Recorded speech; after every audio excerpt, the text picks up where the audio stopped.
Hola and welcome to my original YouTube channel since 2020, Benidorm and beyond. I'm an English woman who's lived right here in this tourist city for nearly a quarter of a decade now, and I love to share news, info and interesting items about the resort to all you Benny lovers out there. So let's get started, and don't forget to leave me a comment, like or emoji too, so I know you're all out there and enjoying what you see and hear.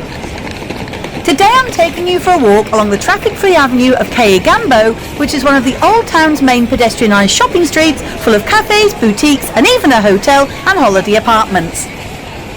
We began at the top by the large base sports store, which sits on the junction with Avenida Martinez Alejos, which runs all the way down to the beautiful Aventi beachfront, before passing jewellery and accessory stores, the fashion boutique of Byron Bay, and also the official state national lottery kiosk, which always seems to have a queue outside it, whatever the season, by day or by night.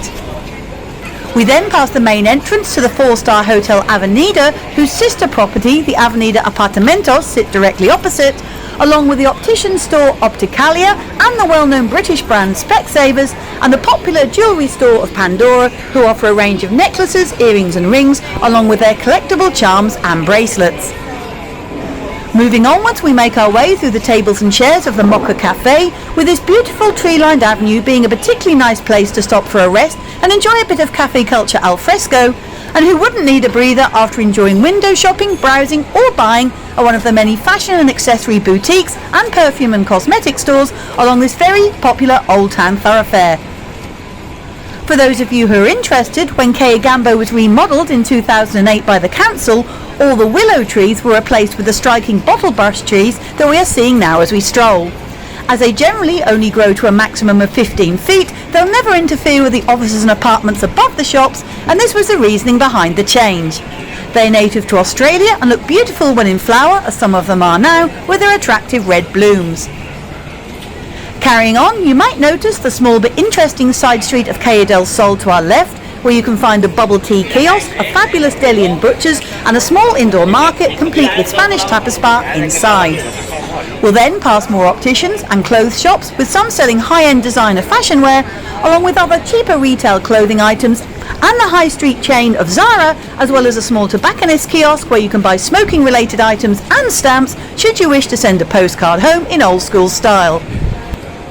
If you'd like to support my channel and future vlogs by making a small donation, you can now buy me a coffee, or even 2 or 3.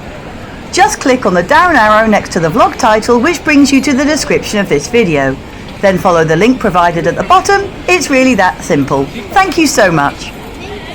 Passing more cafes, jewellery shops and stores full of handbags, belts and other goodies that we didn't know we needed until we saw them, we'll then reach the beautiful leafy square of the Plaza Triangular, as it's locally known, or its real name is Plaza Hispanidad. The plaza benefited from extensive renovations just a few years ago, including the addition of a mini roundabout, a fountain which lights up at night, a beautiful mosaic pavement as well as many modern seating areas, and of course the stunning halo lights which run all the way down from this square to the bottom end of the Avenida Europa. Here you can find a Starbucks for those of you who just must have your big brand fix of coffee and sweet treats, but I, and I know a lot of my viewers too, prefer the charm of local Spanish bars instead, so with the well-placed Cafe Brooklyn looking out over the shade of the central leafy area, what could be better than to kick back with a coffee, cold beer or chill glass of wine and just enjoy a bit of people watching from out of the glare of the Spanish sun. I hope you've enjoyed today's sunny and info-packed stroll with me, and if you did like watching and listening, then please join me again soon for more of my street and beachfront walks, news updates and bulletins, reviews on local hotels, cafes, bars and new businesses, and just about anything else I can think of too. I'm off for a cold drink now myself, so catch you next time, and thanks so much for watching as always. Bye for now, adios, and I hope to see you again soon. Cheers!